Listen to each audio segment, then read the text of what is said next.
Hello, I'm Winlow and welcome to Winlow Cube. Today we're going to be talking about the Apocalypse Party, specifically the Corrupted. Now, if you don't know what the Apocalypse Party is, it is a show created by none other than the great JW Studios. Go to his channel, go subscribe to him, then come back after you've watched his videos since he's literally the creator, and this is just a bunch of fan theories. I'm also reading a script, but I'm not actually following it, so it's just kind of like rough guidelines. So if this sounds a bit weird, I don't know, don't expect any better from me. Anyways, Chapter 1: The Established Canon. Corrupted come in many different shapes and sizes depending on what they've infected. They can infect animals, bugs, people, pretty much everything that isn't a plant, right? But why? Corrupted are nerves, bundles of nerves that grow inside their host, warping and morphing their bodies into monsters to better suit them for survival. And that means, because they're nerves, they need nerves. Crazy, right? So because they need nerves, they need a nervous system. And plants don't have nervous systems. Boom, figure that out. Also, corrupted hunt and eat food for nutrition because they need to grow, right? Their nerves need to grow. So they eat, they hunt, and they'll hunt you down. They'll most definitely hunt you down. Anyways, next is the non-canonical part. Chapter 2, the plausible. So they need nutrition to grow, right? Where does that nutrition grow? It goes to their nerves. And that's it. It doesn't go to their flesh or muscles, which means that their nerves, they grow, right? But that means that the flesh and muscles that make up the host end up degrading over time and end up being really easy to cut, right? And you need to cut the nerves so that way it dies. Hooray! How convenient, right? Not so fast. This is by design because they infect via their blood or their guts or whatever, right? And so they secrete that. So that means that you can cut them easily, and that's because they bleed easily, and now you're infected. Hooray. But that's not all. Because they need a nervous system in order to infect something, that doesn't necessarily mean that they need something alive, correct? They need something with a nervous system, which means that they can use something dead. Isn't that interesting? So that means, theoretically, let's say you have an injury on your arm and some blood went into that injury. You have to cut off your arm in an emergency so that you don't get infected. But afterwards, your arm is now fully infected and tries to strangle you. Now, in this hypothetical scenario, the arm will die because it cannot eat anything and therefore it cannot get nutrition and survive. But for a brief moment, alright, that's terrifying. Okay, moving on.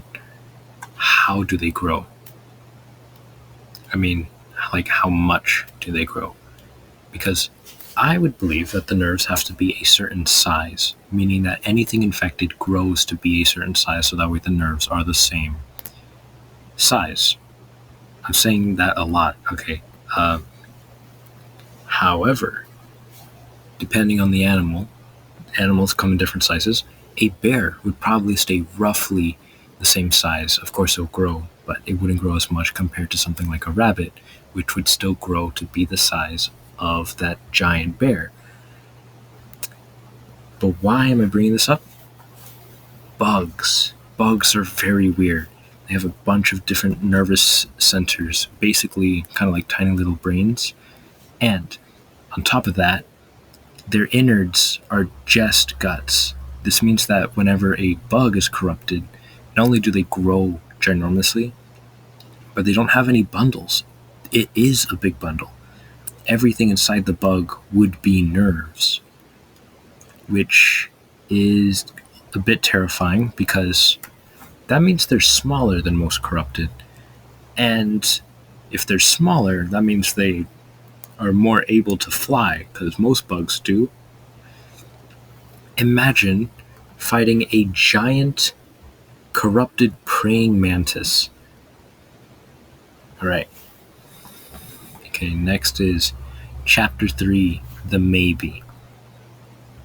This is stuff that probably wouldn't be canon, but, whatever. So, their nerves. We've brought it up a few times now, but why are we bringing it up again? Because nerves slow down when it's cold, meaning that if you live really up north, or if you live in the South Pole, you're basically living corrupted free. And also when winter rolls around, there's no corrupted. Now, it doesn't mean when winter rolls around, the corrupted are dead. They're probably in hibernation, and you're going to have to deal with a massive wave in spring. And also, the black coal aren't exactly known for sleeping, but this does leave room for a Christmas special with the black coal as being the main antagonists, which I think is a pretty fun thought experiment.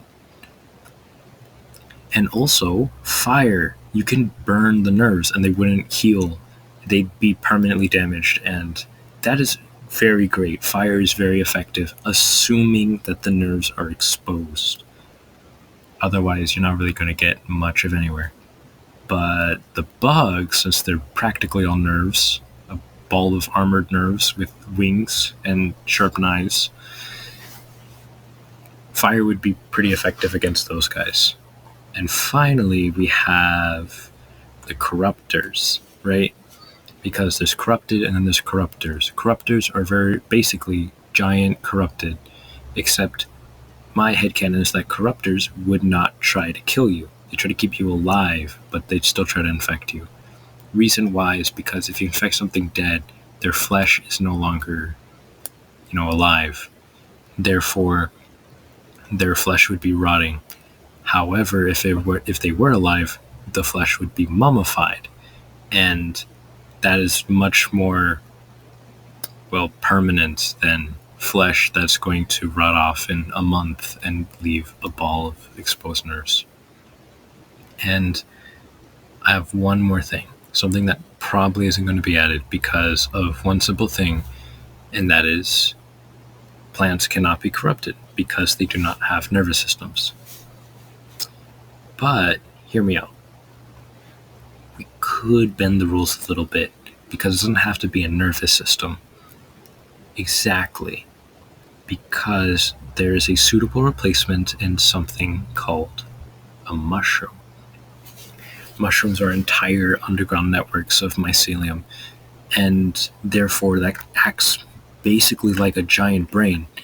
Therefore, mushrooms are literally the most dangerous thing because they can infect a lot of land via their mycelium, connecting to other fellow mushrooms and spreading infected spores.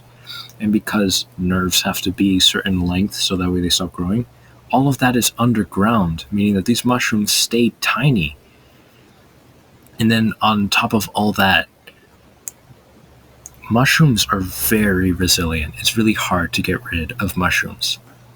Therefore, combining it with the corrupted, you get something that's really, really hard to get rid of and also really, really deadly. And checking the script. Yeah, that's the end. Thank you for listening to me rant like a madman in the middle of the night.